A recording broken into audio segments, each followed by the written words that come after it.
ชีวิตแม่ขึ้นบูชาผู้มึงกับแม่แต่ละอีแหละไพ่อันนี้รูปใดอีแหละ พี่มา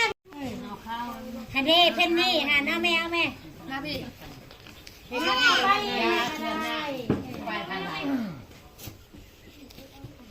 นิ่มน้ำมันแต่เช้ายังบรินิ่มเลย จ้างเพิ่นบ่ได้มา เอาเนี่ยใช่ เขานี่บ่ได้นะ ผูกแขนเราก็บ่ พู ได้ ดก็ไม่ได้ บ่ผูกแต่ครอบครัวเพิ่นลูกเมียเพิ่นเองบ่ได้ผูกแต่ได้มาบ่แม่นแต่เงินได้ผูกแขนพอติงบ่แล้วนี่ก็เพิ่นก็บอกเพิ่นที่คอยว่าจะผูกให้เพิ่นเพิ่นว่าบ่ได้ผูกคอยเด้อผูกลูกผูกเมียได้ ได้คำหาอาหารเพาะได้อาหารเหมาะให้เล่าแล้วแค่ส่งเสือที่สื่อให้เราส่งแท็กเหนือเสือแท็ก ไม่ได้ซื้อได้มีแต่แพ้ฮันเล่เอามา เอ้าซื้อน้ำล้างก็ได้ ฮันเล่ฮันเล่เอาตัวนั้นมาใส่อันนี้ก็ฮันเล่ปลาสลิงแพ้ไปเพชรได้ แนวมันแหละ มาใส่นี่แล้วแหละคุณขึ้นไปนั่งอยู่ไปนั่งยับออกมาอย่าตัดทางเพื่อนเล่าให้นั่งมึง มาให้เขาเห็ดได้ได้เลยจะมาแทนเห็ดได้ได้เลย นั่นเท่านั้นแหละ วัฒนี่ปะอย่ามาได้เลยวัทุกคน คอยมันยาวมันยาวในจังหวะใดใครเขาบ้างไงเมื่อเขาดาวนี่แหละมาแหละมื้อนี้เนาะท่านเนี่ยล่มลูกหลานกันหน่อยเนาะท่านจากนั้นมาแล้วก็บินมาป่วยอยู่นี่ก็หลายมื้อบ่ฮอดเดือนที่ก็ได้ความเพียงเคียงนากันเมื่อละบ้านลูกเต่าลูกหลานจังไดมาปินมาพัวเนาะแต่ว่าดีกับบ่ทันดีว่าในนั้นไข่แดเบิ่งกับไข่แม่นบ่ก็ได้ความเพียงกันตกลงเอกภาพเมื่อลูกเมื่อหลานแล้วว่าจังไดมาปินมาพัวเนาะเพราะว่าในนั้นแนวนี้ บ่ได้ว่าเพียงดอก แต่เขาเพิ่งเพื่อนเพิ่งผมเพิ่งเงาเพิ่งราศีสมพานจากนั้นก็ได้มามือนี่นะเมนมือฉันมาสอบมือประกอบวันงามมืองามยังดีมาผูกคอต่อแขนเนาะเรื่องผูกแขนกับผูกทุกคนก็ได้ตามเพื่อนว่าแต่ว่าจิตใจผู้เจ้าจะผูกนำอาจารย์คนนี้คือสิขักสิแน่บนกินบนปัว คือสีช่วงสีเศร้า คือสิสว่างสิเช้าก็ได้พร้อมเพียงกันมือนี่มือฉันวันสอบมือประกอบวันงามมืองามยังดีอ้าวอย่ากินน้ำลูกสาวพกตัวว่า อย่ากินน้ำลูกเช้าก็มาได้แล้ว มากินไปเลยมานี่ มอบเต่ามอบควันอย่ากินน้ำลูกสาวพกชอบมาหาได้แต่ดีต่อไปหักห้องและบาทนี้เรานั่งสาวพอแล้วให้แล้วมือนี่หักเก้าหักควันให้หายขยาดโลค่าเจนีต่อไปให้สว่างให้เศร้ากินน้ำใหม่ห้องยากครับให้ยากให้ย่านให้ถึงให้ต้องเจนีต่อไปเจ็บได้แข็งออกแข็งนอกคอยเสียเจ็บว่าให้ว่าเจ็บหน้าผากให้ว่าเจนีต่อไปให้ถึงกระยันหันกระยอหักห้องแล้วได้เมื่อลูกเมื่อเต่าแล้วเมื่อลูกสาวพกแล้วนี่สว่างให้เศร้าขนาดนี้ถึงกระยันหันกระยอหน้าแดงปนอนใจและเกียบวันหมูควายหน้าให้มุกสิ่งนี้พี่สิ่งตูนนอนรับพันดีเจนีต่อไปกินข้าวตกทองน้ากินป้าตกทองหน่อยอ้าวอยู่ดีมีแห้งต่อไปให้มันในยืนมันยืนหักแล้วมือไก่ซ้อนซาบอันนี้หักห้องอะไรมันชวนให้เศร้าแล้วบ้านี้มุกสิ่งนี้พี่สิ่งตูนแล้วบ้านี้หักแล้วอ้าวกินน้ำลูกสาวโคกได้แล้วเบิดทุกคนนี่เลย ก็เบี้ยงเยี่ยงหน้ากันหน้าเบิดลูกเบิดหลานนะอ้าวตัดพี่ได้พอเอ้ยนี่ ปัดกับปัด น้าปัดบริเหตุบอก ดอกไม้คู่นึง ได้ดอกไม้ได้ดอก ทำไม ไม้ นี่เนาะ เราเยอะมัน อันนั้นอันนี้จะมายังสัน อ้าวไก่หนึ่งมาลงกันลงมา ใครมาจะว่า ลืม เฮ้ยจอ ว่า ด จะ มา บ้า เฮ้ย ต้มจะคืนนี่ ท่านเบิดอะไร ในกายตัวได้เหล่าเอาเหล่าแล้วว่ะ บอกเอาดอกเรานำลังมันแล้วเอาเราฮะความมือมา ไม่แม่นบ่ สองบ่อยากโอทอกเดใจเอาต้องตามเราต้องปฏิบัติไปตามความคิดที่คนเรียน เชียงเป็นจานเอาองค์ปัดมหาปัดปัดบ่าหายปัดพายปัดคอหายอันนี้ไปใกล้ปัดไปขี้เกียจจังไรไม่ขี้จะแน่งแข็งแค่ยามาติดมาแผลมาพบมาขาดจัตตาเป็นโรคฆ่าและพยาธิ กูจะกวาดเสียมื้อนี้วันนี้เป็นห่างหมายในเขตขวงรู้ว่าทั้งพวงอันว่าบ่สอบมันประกอบเสร็จเขาลาหูมีศัตรูอยู่ไกลหรืออยู่ใกล้ก็จะกวาดนี้ซื้อมื้อนี้วันนี้ทรัพย์พระโพยระงับทรัพย์พระไพ่ระงับ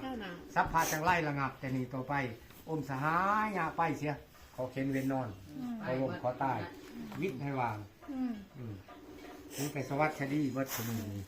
มันยืนเลยอ้าวผูกอันนี้ ผูกเจ้าผ้าผูกที่พ่อจับไปรอดจับกระโตงใหญ่นี่นี่ทั้งหมูแห้งไก่ซ้อนส่วนเท้าแล้วบานนี่ 20,000ก็บ่เบิดเนาะ มากวาดเอาหายกวาดนี้ให้กวาดนี้ดีกว่าเท้าเด้อพ่อเอ้ย ให้กวาดนี้อันนี้อ้าว ค่ะ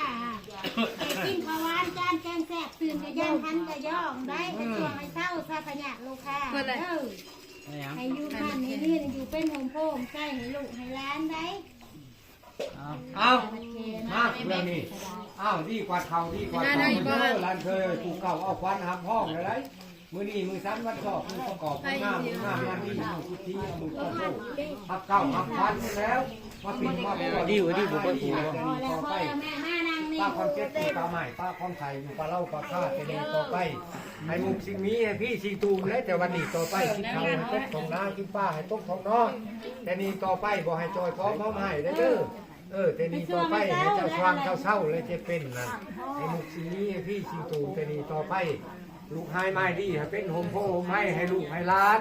ให้มันในยืนมันคงขนมแกนเด้อเป็นโฮมโพมให้เลยค่ะพ่อบุญสอนล้านเนี่ยได้ยกที่ข้ามแต่นี่ต่อไปพวกปักหักษาพวกพุ่งแล้วเพิ่นจะจับเอิ้นว่าลูกเพิ่นจะผูกเอิ้นว่าล้านแต่นี่ต่อไปเพิ่นข้างเจ็บเจ้าข้างใดเพิ่นข้างไข่เจ้าข้างหางข้างนี้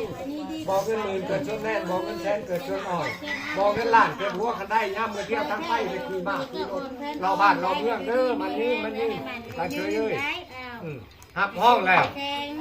ไอ้เค็งไม่แข็งแต่วันนี้ต่อไปอยู่เป็นโฮมโพมให้ลูกร้านมันยืนก็ตั้งกันได้นี่แล้วหับห้องแล้วมูแอมไก่ซ่อนมูเธอเขาเราให้ผมสิให้ฟังให้เศร้าเลยบัดนี้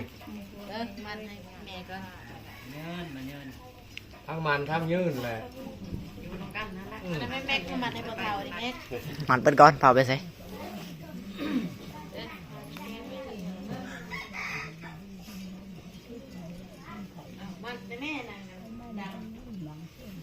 ถ่ายมันแค่นึงก็เลยเอาใส่ตีมันแม่บ่ท้องเอาฮะอ้าว เว้ามัดโลดมัดให้แม่เลี้ยงเด้อจะไปมัดให้เราเลยได้ได้บ่เป็นยังเบิ่งกับเบิ่งอยู่นั่นนี่บ่มัดแม่เลี้ยงผูกมัดเป็นบ่มัดบ่เป็นพอมัดให้กอบให้ข้ามเอาลูกเอาเต่าลูกหลานมาพิมพ์มาปั้วกันสร้างให้เศร้าพญาติโลกข้าพอมาเห็นเข็นบ่อยพ่ออันตรายถ้าถูกบ่มีมากไปไปทางใดอย่าพบอันนั้นจะพลาดอันนั้นเจ้ามานี่นะ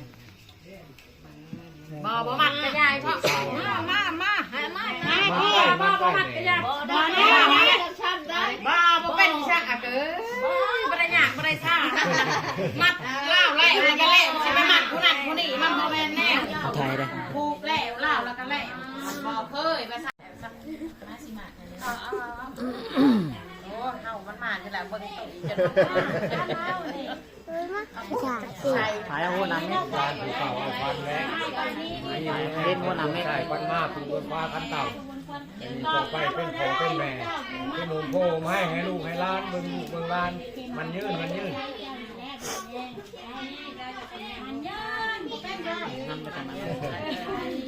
ป็นกับมีตะมันกับยืนนั่นแหละไหวหันแหละป่ะไม่ได้นะไม่ได้ภาษาไทยอุ้ยแมวแม่ได้อะไรเราไม่สบายไม่ใช่ยืนละเต็กใครหมดได้เมื่อยน้องมาให้เจ้ากูเป็นผู้ชายแก่หันอ้าวชัดแล้วเสียมัดระวังยังมาเกณฑ์มัดให้มาให้มัดปูปูมัดเข้าเลยพญาลูกข้ามัดเห็ดที่ยังไปวะดีมันยืนใช่มากเสวยนี่ก็ได้เห็นยำได้กับเสาก็มองอยู่เด้ใช่2-3 วันเลือกมากบ่ได้ไปเอาลูกใหญ่ไปใครวัดบริหารแหละ ใส่ดีมาพูดหรอ มาแม่จีมาแม่ลูกสาวแม่ ลูกโคตรแม่ลูกเป็ด ถูกกดใจจ้า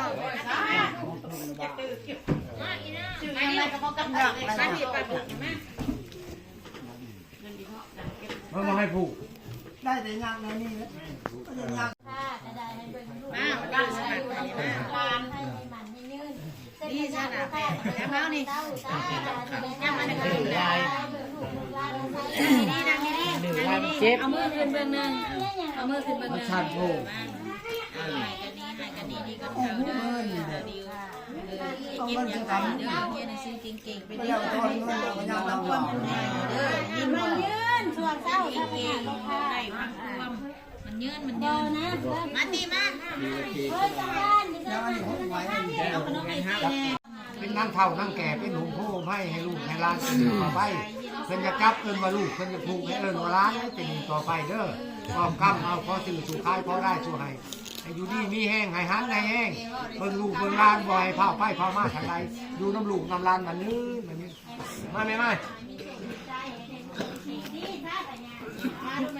โอ้ใช้ผู้ลูกร้านอยู่ในนี่แหละคิดนั่นคิดนี่เป็นอะไร ห้ามไม่มากต้องห้ามไม่มาก ก็ไปเท่าไรดีเปล่าเรื่องงานเลยเก่าเอาฟันขึ้นกันนี่แล้วเว้ยเขาไม่ได้ดูน้ำพัวเป็นต่อไปจักมันไม่ได้ไปน้ำตีเผาให้หักให้แรกกันจะมีต่อไปกอบกั้มเอากันให้หายไปเลยให้ฆ่าให้ติดให้ขังให้โรคให้ไข้ให้ตัวข่าวช่วยไฟไปกันได้ละผมวันนั้นละครับพอถ้าทุกประสบแกดีมันนี่อะไรเลย กินน้ำข้าวหมาก